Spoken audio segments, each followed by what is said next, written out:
ہرقل شاہ روم نے قریش کے قافلے میں ایک آدمی بلانے کو بھیجا، اور اس وقت یہ لوگ تجارت کے لیے ملک شام گئے ہوئے تھے، اور یہ وہ زمانہ تھا جب رسول اللہ صلی اللہ علیہ وسلم نے قریش اور ابو سفیان سے ایک وقتی عہد کیا ہوا تھا۔ جب ابو سفیان اور دوسرے لوگ ہرقل کے پاس ایلیا پہنچے جہاں ہرقل نے دربار طلب کیا تھا، اس کے گرد روم کے بڑے بڑے لوگ، علماء، وزراء و امراء بیٹھے ہوئے تھے۔ ہرقل نے ان کو اور اپنے ترجمان کو بلوایا، پھر ان سے پوچھا کہ تم میں سے کون شخص مدعی رسالت کا زیادہ قریبی عزیز ہے؟ ابو سفیان کہتے ہیں کہ میں بول اٹھا کہ میں اس کا سب سے زیادہ قریبی رشتہ دار ہوں۔ یہ سن کر ہرقل نے حکم دیا کہ اس ابو سفیان کو میرے قریب لا کر بٹھاؤ اور اس کے ساتھیوں کو اس کی پیٹھ کے پیچھے بٹھا دو۔ پھر اپنے ترجمان سے کہا کہ ان لوگوں سے کہہ دو کہ میں ابو سفیان سے اس شخص یعنی محمد صلی اللہ علیہ وسلم کے حالات پوچھتا ہوں۔ اگر یہ مجھ سے کسی بات میں جھوٹ بول دے تو تم اس کا جھوٹ ظاہر کر دینا۔ ابو سفیان کا قول ہے کہ خدا کی قسم اگر مجھے یہ غیرت نہ آتی کہ یہ لوگ مجھ کو جھٹلائیں گے تو میں آپ صلی اللہ علیہ وسلم کی نسبت ضرور غلط گوئی سے کام لیتا۔ خیر، پہلی بات جو ہرقل نے مجھ سے پوچھی وہ یہ کہ اس شخص کا خاندان تم لوگوں میں کیسا ہے؟ میں نے کہا وہ تو بڑے اونچے عالی نسب والے ہیں۔ کہنے لگا اس سے پہلے بھی کسی نے تم لوگوں میں ایسی بات کہی تھی؟ میں نے کہا نہیں۔ کہنے لگا اچھا اس کے بڑوں میں کوئی بادشاہ ہوا ہے؟ میں نے کہا نہیں۔ پھر اس نے کہا بڑے لوگوں نے اس کی پیروی اختیار کی ہے یا کمزوروں نے؟ میں نے کہا نہیں، کمزوروں نے۔ پھر کہنے لگا اس کے تابعدار روز بڑھتے جاتے ہیں یا کوئی ساتھی پھر بھی جاتا ہے؟ میں نے کہا نہیں۔ کہنے لگا کیا اپنے اس دعوی نبوت سے پہلے کبھی کسی بھی موقع پر اس نے جھوٹ بولا ہے؟ میں نے کہا نہیں، اور اب ہماری اس سے صلح کی ایک مقررہ مدت ٹھہری ہوئی ہے، معلوم نہیں وہ اس میں کیا کرنے والا ہے۔ ابو سفیان کہتے ہیں میں اس بات کے سوا اور کوئی جھوٹ اس گفتگو میں شامل نہ کر سکا۔ ہرقل نے کہا کیا تمہاری اس سے کبھی لڑائی بھی ہوئی ہے؟ ہم نے کہا کہ ہاں۔ بولا پھر تمہاری اور اس کی جنگ کا کیا حال ہوتا ہے؟ میں نے کہا لڑائی ڈول کی طرح ہے، کبھی وہ ہم سے میدان جنگ جیت لیتے ہیں اور کبھی ہم ان سے جیت لیتے ہیں۔ ہرقل نے پوچھا وہ تمہیں کس بات کا حکم دیتا ہے؟ میں نے کہا وہ کہتا ہے کہ صرف ایک اللہ ہی کی عبادت کرو، اس کا کسی کو شریک نہ بناؤ، اور اپنے باپ دادا کی شرک کی باتیں چھوڑ دو، اور ہمیں نماز پڑھنے، سچ بولنے، پرہیزگاری اور صلہ رحمی کا حکم دیتا ہے۔ یہ سب سن کر پھر ہرقل نے اپنے ترجمان سے کہا کہ ابو سفیان سے کہہ دے کہ میں نے تم سے اس کا نسب پوچھا تو تم نے کہا کہ وہ ہم سے عالی نسب ہے، اور پیغمبر اپنی قوم میں عالی نسب ہی بھیجے جایا کرتے ہیں۔ میں نے تم سے پوچھا کہ دعوی نبوت کی یہ بات تمہارے اندر اس سے پہلے کسی اور نے بھی کہی تھی؟ تو تم نے جواب دیا کہ نہیں۔ تب میں نے اپنے دل میں کہا کہ اگر یہ بات اس سے پہلے کسی اور نے کہی ہوتی تو میں سمجھتا کہ اس شخص نے بھی اسی بات کی تقلید کی ہے جو پہلے کہی جا چکی ہے۔ میں نے تم سے پوچھا کہ اس کے بڑوں میں کوئی بادشاہ بھی گزرا ہے؟ تو تم نے کہا کہ نہیں۔ تو میں نے دل میں کہا کہ ان کے بزرگوں میں سے کوئی بادشاہ ہوا ہوگا تو کہہ دوں گا کہ وہ شخص اس بہانے اپنے آباء و اجداد کی بادشاہت اور ان کا ملک دوبارہ حاصل کرنا چاہتا ہے۔ اور میں نے تم سے پوچھا کہ اس بات کے کہنے یعنی پیغمبری کا دعویٰ کرنے سے پہلے تم نے کبھی اس کو دروغ گوئی کا الزام لگایا ہے؟ تم نے کہا کہ نہیں۔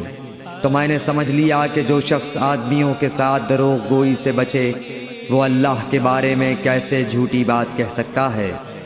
اور میں نے تم سے پوچھا کہ بڑے لوگ اس کے پیرو ہوتے ہیں یا کمزور آدمی؟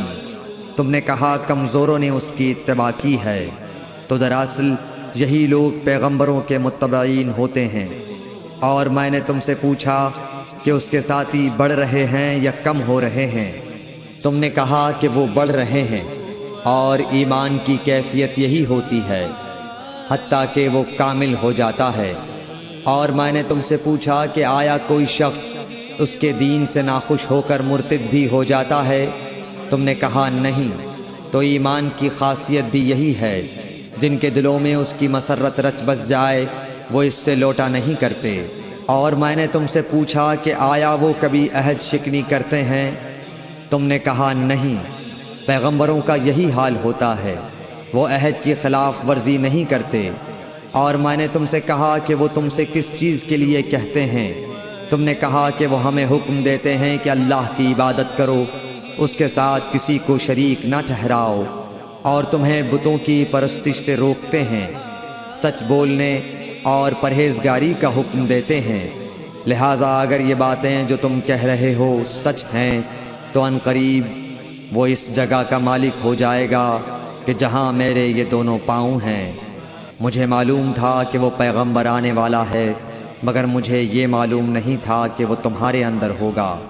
اگر میں جانتا کہ اس تک پہنچ سکوں گا تو اس سے ملنے کے لیے ہر تکلیف گوارا کرتا۔ اگر میں اس کے پاس ہوتا تو اس کے پاؤں دھوتا۔ ہرقل نے رسول اللہ صلی اللہ علیہ وسلم کا وہ خط منگایا جو آپ نے وحیہ کلبی رضی اللہ تعالیٰ عنہ کے ذریعے حاکم بصرہ کے پاس بھیجا تھا، اور اس نے وہ ہرقل کے پاس بھیج دیا تھا۔ پھر اس کو پڑھا تو اس میں لکھا تھا، اللہ کے نام کے ساتھ جو نہایت مہربان اور رحم والا ہے۔ اللہ کے بندے اور اس کے پیغمبر محمد صلی اللہ علیہ وسلم کی طرف سے یہ خط ہے شاہ روم کے لیے۔ اس شخص پر سلام ہو جو ہدایت کی پیروی کرے۔ اس کے بعد میں آپ کے سامنے دعوت اسلام پیش کرتا ہوں۔ اگر آپ اسلام لے آئیں گے تو دین و دنیا میں سلامتی نصیب ہوگی، اللہ آپ کو دوہرا ثواب دے گا، اور اگر آپ میری دعوت سے روگردانی کریں گے تو آپ کی رعایا کا گناہ بھی آپ ہی پر ہوگا۔ اور اے اہل کتاب، ایک ایسی بات پر آ جاؤ جو ہمارے اور تمہارے درمیان یکساں ہے، وہ یہ کہ ہم اللہ کے سوا کسی کی عبادت نہ کریں اور کسی کو اس کا شریک نہ ٹھہرائیں، اور نہ ہم میں سے کوئی کسی کو خدا کے سوا اپنا رب بنائے۔ پھر اگر وہ اہل کتاب اس کتاب سے منہ پھیر لیں تو مسلمانوں، تم ان سے کہہ دو کہ تم مانو یا نہ مانو، ہم ایک خدا کے اطاعت گزار ہیں۔ ابو سفیان کہتے ہیں، جب ہرقل نے جو کچھ کہنا تھا کہہ دیا اور خط پڑھ کر فارغ ہوا تو اس کے ارد گرد بہت شور و غوغا ہوا، بہت سی آوازیں اٹھیں اور ہمیں باہر نکال دیا گیا۔ تب میں نے اپنے ساتھیوں سے کہا کہ ابو کبشہ کے بیٹے حضرت صلی اللہ علیہ وسلم کا معاملہ تو بہت بڑھ گیا۔ دیکھو تو اس سے بنی اصفر روم کا بادشاہ بھی ڈرتا ہے۔ مجھے اس وقت سے اس بات کا یقین ہو گیا کہ حضور صلی اللہ علیہ وسلم ان قریب غالب ہو کر رہیں گے، حتیٰ کہ اللہ نے مجھے مسلمان کر دیا۔ راوی کا بیان ہے کہ ابن ناطور ایلیا کا حاکم ہرقل کا مصاحب اور شام کے نصارہ کا لاٹ پادری بیان کرتا تھا کہ ہرقل جب ایلیا آیا ایک دن صبح کو پریشان اٹھا تو اس کے درباریوں نے دریافت کیا کہ آج ہم آپ کی حالت بدلی ہوئی پاتے ہیں، کیا وجہ ہے؟ ابن ناطور کا بیان ہے کہ ہرقل نجومی تھا، علم نجوم میں وہ پوری مہارت رکھتا تھا۔ اس نے اپنے ہم نشینوں کو بتایا کہ میں نے آج رات ستاروں پر نظر ڈالی تو دیکھا کہ ختنہ کرنے والوں کا بادشاہ ہمارے ملک پر غالب آ گیا ہے۔ بھلا اس زمانے میں کون لوگ ختنہ کرتے ہیں؟ انہوں نے کہا کہ یہود کے سوا کوئی ختنہ نہیں کرتا، سو ان کی وجہ سے پریشان نہ ہوں۔ سلطنت کے تمام شہروں میں یہ حکم لکھ بھیجیے کہ وہاں جتنے یہودی ہوں سب قتل کر دیے جائیں۔ وہ لوگ انہی باتوں میں مشغول تھے کہ ہرقل کے پاس ایک آدمی لایا گیا جسے شاہ غسان نے بھیجا تھا۔ اس نے رسول اللہ صلی اللہ علیہ وسلم کے حالات بیان کیے۔ جب ہرقل نے سارے حالات سن لیے تو کہا کہ جا کر دیکھو وہ ختنہ کیے ہوئے ہے یا نہیں۔ انہوں نے اسے دیکھا تو بتلایا کہ وہ ختنہ کیا ہوا ہے۔ ہرقل نے جب اس شخص سے عرب کے بارے میں پوچھا تو اس نے بتلایا کہ وہ ختنہ کرتے ہیں۔ تب ہرقل نے کہا کہ یہی محمد صلی اللہ علیہ وسلم اس امت کے بادشاہ ہیں جو پیدا ہو چکے ہیں۔ پھر اس نے اپنے ایک دوست کو رومیہ خط لکھا اور وہ بھی علم نجوم میں ہرقل کی طرح ماہر تھا۔ پھر وہاں سے ہرقل حمص چلا گیا۔ ابھی حمص سے نکلا نہیں تھا کہ اس کے دوست کا خط اس کے جواب میں آ گیا۔ اس کی رائے بھی حضور صلی اللہ علیہ وسلم کے ظہور کے بارے میں ہرقل کے موافق تھی کہ محمد صلی اللہ علیہ وسلم واقعی پیغمبر ہیں۔ اس کے بعد ہرقل نے روم کے بڑے آدمیوں کو اپنے حمص کے محل میں طلب کیا اور اس کے حکم سے محل کے دروازے بند کر لیے گئے۔ پھر وہ اپنے خاص محل سے باہر آیا اور کہا، اے روم والو، کیا ہدایت اور کامیابی میں کچھ حصہ تمہارے لیے بھی ہے؟ اگر تم اپنی سلطنت کی بقا چاہتے ہو تو پھر اس نبی صلی اللہ علیہ وسلم کی بیعت کر لو اور مسلمان ہو جاؤ۔ یہ سننا تھا کہ پھر لوگ وحشی گدھوں کی طرح دروازوں کی طرف دوڑے مگر انہیں بند پایا۔ آخر جب ہرقل نے اس بات سے ان کی یہ نفرت دیکھی اور ان کے ایمان لانے سے مایوس ہو گیا تو کہنے لگا کہ ان لوگوں کو میرے پاس لاؤ۔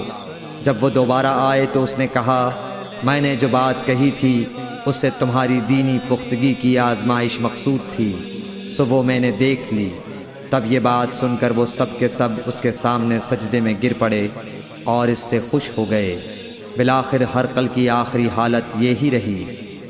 صحیح بخاری حدیث نمبر 7۔